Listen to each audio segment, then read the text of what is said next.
If that were true, I wouldn't be here. Going to put him on fire! You've got nowhere to run.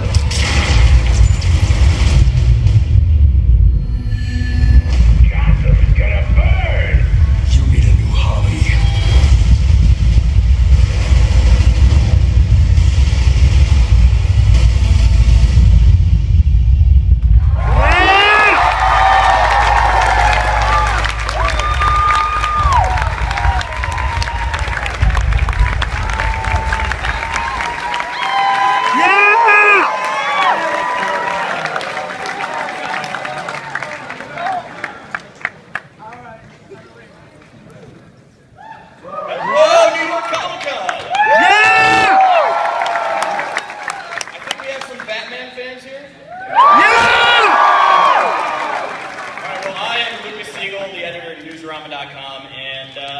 I think you don't want to hear as much from me as you'll want to hear from some of these guys. We have a couple of announcements to do tonight as well, so we're going to try to get this thing started.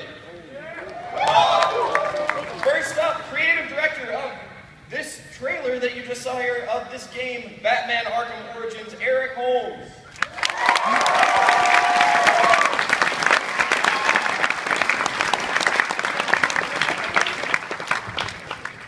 Just heard him do the voice. Right there is the voice of Batman, Roger Craig Smith. Yeah!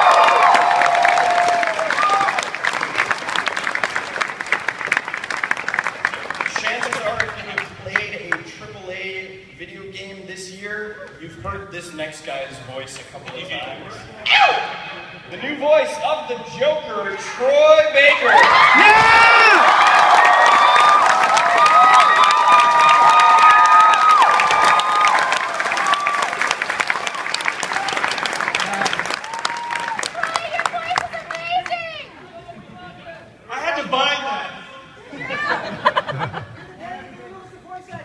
And finally, a bit of a surprise guest here. We have a producer from NetherRealm, Aaron Pipergedis.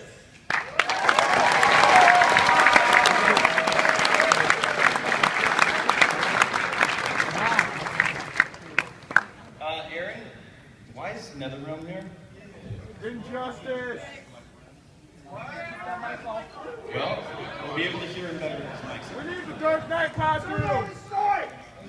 Troy, I love you! Sign language! Keep tapping. Okay.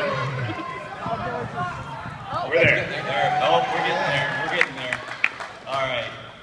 So why am I here tonight? Because we are very excited to announce right here at New York Comic Con that we are bringing Batman Arkham Origins to the mobile platforms as well. Starting off with the announcement, let's go ahead and run the trailer. Let's see it. Okay, let's call with the laptop. Laptop feed. Laptop feed on the big screen.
Well, Aaron, start us off and tell us a little bit about how this game came to be, and we saw some of the gameplay it looks actually a little bit different from the mobile Injustice. Yeah, it's absolutely different. So this is the same team that did bring you Batman Arkham City Lockdown as well as Injustice.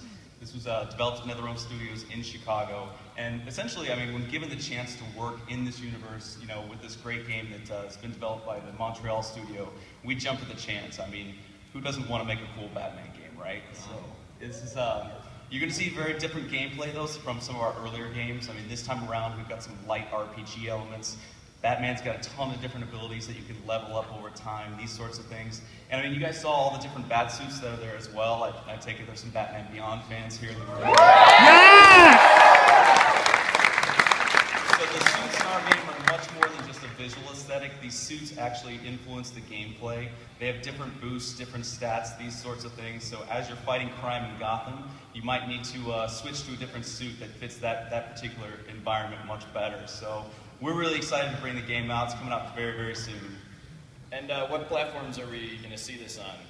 It's going to launch iOS first, but before anyone kills me, it is coming to Android as well. Yeah. So we'll see it on both Android and iOS very soon.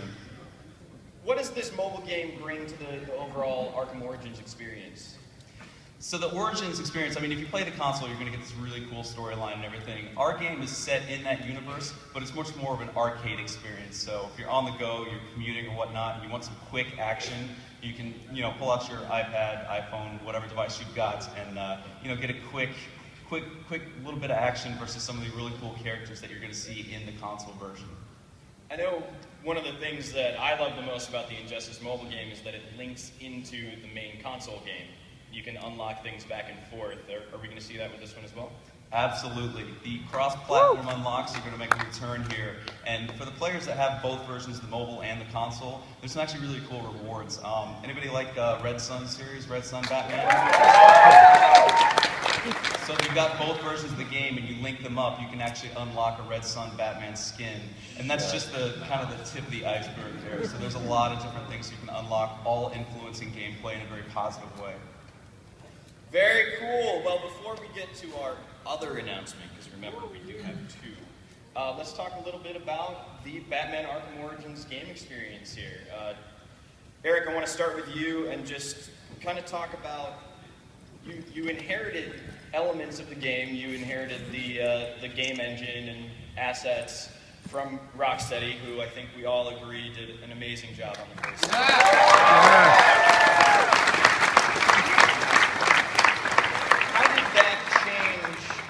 Development process when you were starting out and you started out with all of those things already on your plate? Well, I guess we had a leg up straight away because we weren't starting a game picturing what sort of encounters we might make and building from empty rooms without any sort of mechanics. We were starting with, you know, the Arkham City final product. So we already had great fighting, we had Batman gliding and grappling around, we had a mature toolset with Unreal Engine 3. So we could really hit the ground running and really start building scenarios that worked from the game, you know, from the get-go, and we could really focus on, you know, what we wanted to add to that experience, what sort of new mechanics or enemies or encounters or locations. I know you're a big Batman fan and even a Batman historian of sorts. How do you balance the Batman moments with gameplay necessity? Starts with the hard ones, huh? I don't know if I have an answer to that question, but I think we've tried very hard to build a game that feels like an Arkham game, that feels like something which is paced like an Arkham game, which I think is one of the best parts of those games, that the amount of time you spend in a fight, the amount of time you spend navigating the world, the amount of time before you switch it up and you add a puzzle or you add a stealth moment. So I think we tried to build our story, our new story, which is entirely new, involving a structure which is very much based on those previous games, because they really, they're two of the defining games of this generation in terms of action adventure. And I think that as a designer, I know when I played Arkham Asylum, I felt like I feel my own design skills being stretched and really learning a lot from it. So we respect that game a lot, and we've tried to build off the model that's proven there. There's been some interesting comparisons that you guys have drawn to, of all things, Mega Man. because of the beat a villain, get his gadget kind of model. Can you kind of talk about your side of things and where that came from and how that fits into the story? Oh, that would be a good question after we run that video, maybe. I think there's a certain amount of time people like playing with things, like I said, that pacing element that was in those other Arkham games. Mechanics, enemies, the sort of stuff. I get this experience when I'm playing fighting games. There's a friend of mine I went to school with, and I remember when we got Street Fighter 2, and we were both playing it, he hammered me in the corner of the map, and he's firing Hadokens after Hadokens after Hadokens. He wouldn't tell me how to do the damn move, and I was really frustrated because there's nothing I wanted more than to shoot those things back at him. But there was a point where it turned around because I learned how to do the hurricane kick, and you could use that to go over the fireballs and knock the guy down. And then he was very frustrated because he couldn't do his move, and I wouldn't tell him how to do the other one. So I felt like that was kind of a moment which told me about an atomic unit of game, for how long you'll spend doing something with your back against the wall before you can turn it around and expect that you turn around and you get that feeling against the enemies in the game. And that's true for action games too. Like usually when a new enemy type gets introduced or a new mechanic, he's introduced in a kind of a simple way, and then you kind of struggle with it, but then usually you get some sort of upgrade, some sort of ability, or you'll break through in terms of the skill in your own side as a player, and then you'll start to own that guy. And just around the time that starts to become commonplace, we change it because we add something else, or we take him away, or we give him a new ability. So the idea is to keep it constantly fresh, constantly engaging, and give you these small challenge, then some sense of mastery, and then change it so you don't get bored. Guys, I'd like you all to kind of talk a little bit about next year's Batman's 75th anniversary.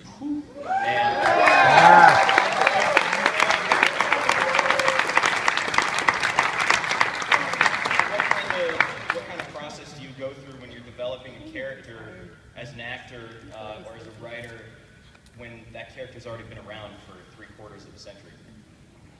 Do it, Troy!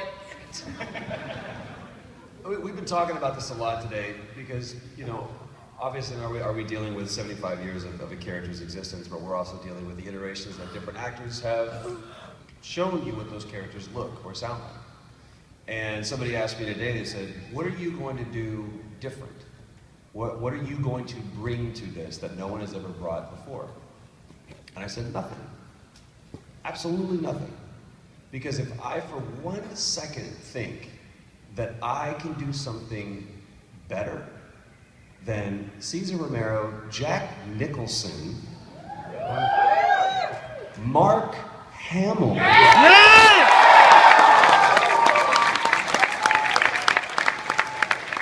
or Heath Ledger, I was like, you guys are kidding me.